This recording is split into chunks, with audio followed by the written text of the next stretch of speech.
The far-left environmental activist Greta Thunberg has sparked outrage in both India and the UK. That's right, how dare you? In this video, we're going to take a look at why hashtag GretaGate is trending on Twitter, how Greta is facing a massive backlash in both India and Britain, and why this blowback against this media-anointed saint was all to be expected. You're not going to want to miss this. Greetings, everyone. Dr. Steve here with you. Wonderful to be with you as always. We're here to give you each and every single day conservative hope in the midst of these turbulent and trying times, helping you to think better so you can feel better. So if you haven't already done so, you know what to do. Make sure to smack that bell and subscribe button. We would love to have you as a regular part of this channel. And also great news, as of today, Parler is back, and so are our 60,000 subscribers there. It's wonderful to be back with everyone over there. And so for you Parler fans, make sure to click on the link below and subscribe to my Parler channel. And let's together support the return of this wonderful alt-tech site. Before we begin, let's give a huge shout out to the sponsor of this video, and that's BioTrust and their awesome immune system supporting product, Ageless Body. With our rapid advances in science over the years, there are much more powerful and effective ways to boost your immune system than just taking mega doses of vitamin C. Our sponsors over at BioTrust, they've combined 4 of the world's best immune supporting powerhouses along with that mega dose of vitamin C into their #1 immunity support product, Ageless Body. Simply put, Ageless Body provides you 5 of the most powerful immune support ingredients available, including their #1 immunity support recommendation, turmeric, that has 46 times better absorption than most other forms. And best of all, if you click on that link below today, you can get Ageless Body at their lowest price ever, 51% off with free US shipping to boot. So don't wait.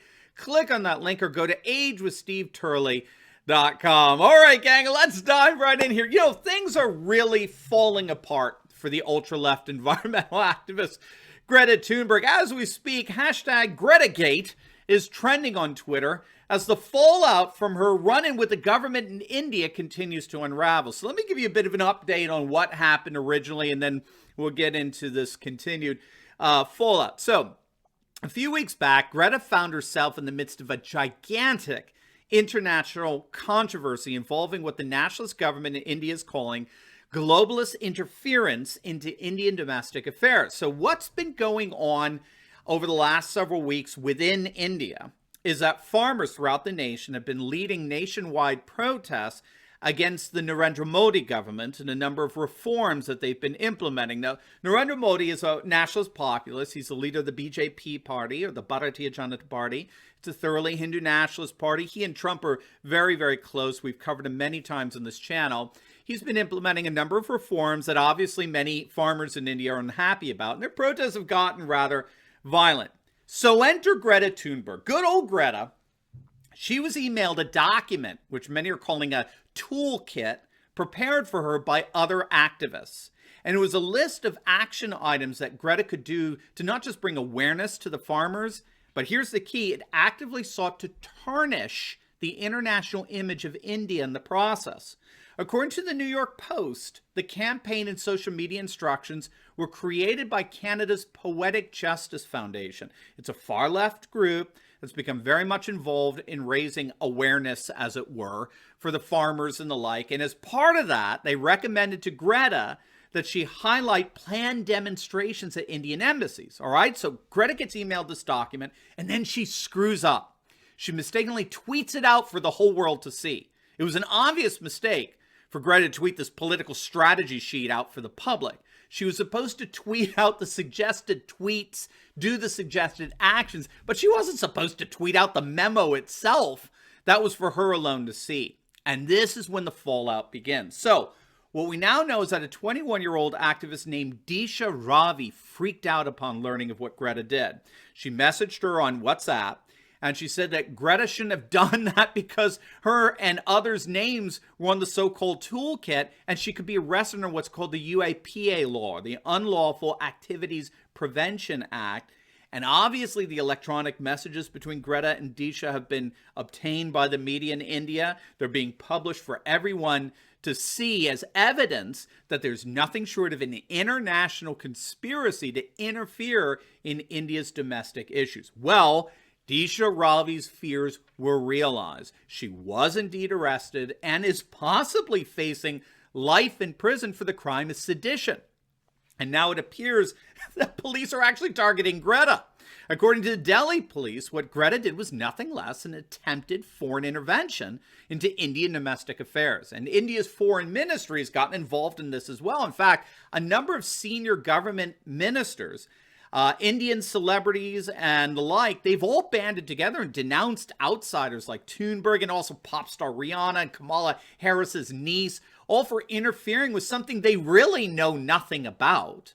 So as we speak, Delhi police are actively beginning a formal investigation of whether Greta promoted what they're calling enmity between different groups and criminal conspiracy. So Greta is in fact being threatened with indictment from India and Indian officials who are not taking kindly to her interfering in their domestic affairs. And what she and Ravi did have obviously offended a number of Indians. I mean, you've got pictures of like angry demonstrators burning photographs of Greta in effigy, pretty crazy stuff.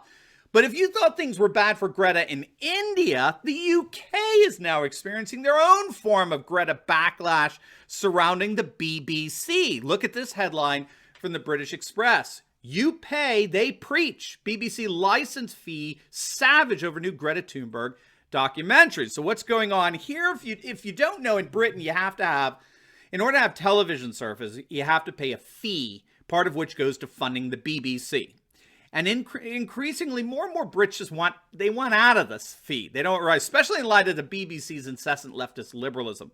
In fact, just a few months back, the Express reported on a campaign group called Defund the BBC, which saw a huge wave of support over just their very first 24 hours of existence. And literally just a matter of a few hours, the group, which operates on Twitter, managed to get upwards of 25,000 followers on their very first day. And again, the group wants to defund the BBC precisely because they see the news outlet as little more than blatant left-wing propaganda at this point. And such concerns have been fully corroborated.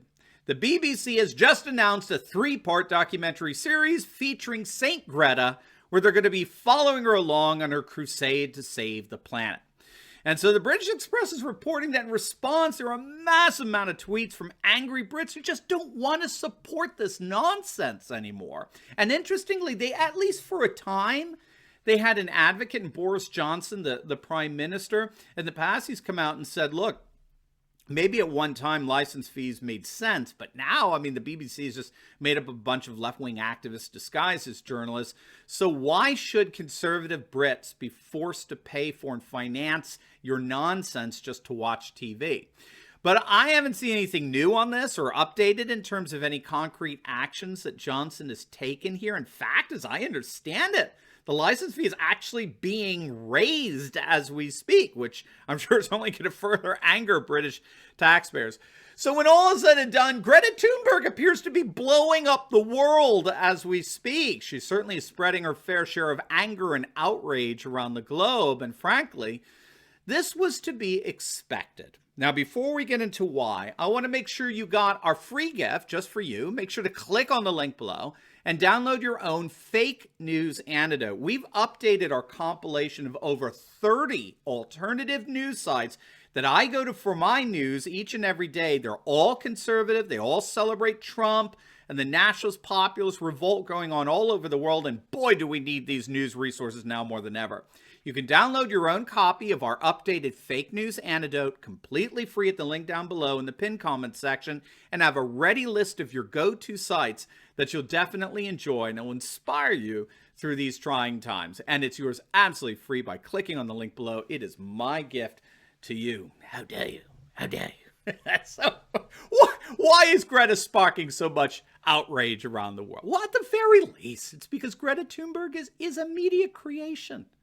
She's a fabrication concocted by left-wing activists disguised as journalists in the mainstream media. And we know this. This was exposed. We now know that the media conspired to hype her, to give her a platform and puff piece coverage to deliberately create a climate activist hero that was beyond reproach, being a young girl. The Daily Caller reported last year that over 250 news outlets and journalists partnered with Columbia University's School of Journalism to intentionally shape control of what they referred to as their climate crisis coverage in the lead up to the United Nations Climate Conference, right, where Greta gave her now infamous "How dare you" speech. Some of the big names involved were CBS, Bloomberg, Huffington Post, BuzzFeed, Newsweek, Rolling Stone, Slate, Vanity Fair. And as the Daily Caller notes, this coordinated activism intentionally fabricated a hero, a megastar, a saint. And that, of course, was none other than Greta. The whole purpose of lionizing Greta was to galvanize particularly American support for the radical policies being advocated by environmental activists. But Greta was quickly exposed as a little more than a pawn in all this. And as we're seeing in India and the UK, things just continue to unravel for her and for the environmental far-left activists that have been using her all this time. So as it turns out, it's not so much Greta blowing up the world. It's more Greta's world, which is the one that's really blowing up. Now, before you go, make sure to like this video, comment down below, and subscribe to my channel. You definitely want to check out my latest video. I just uploaded it. You're going to love it. It is on how Donald Trump is set to dominate 2024, all as rhino Republicans are facing a massive backlash in their home states. You are not going to want to miss it. So make sure to click on the link, and I will see you over there. God bless.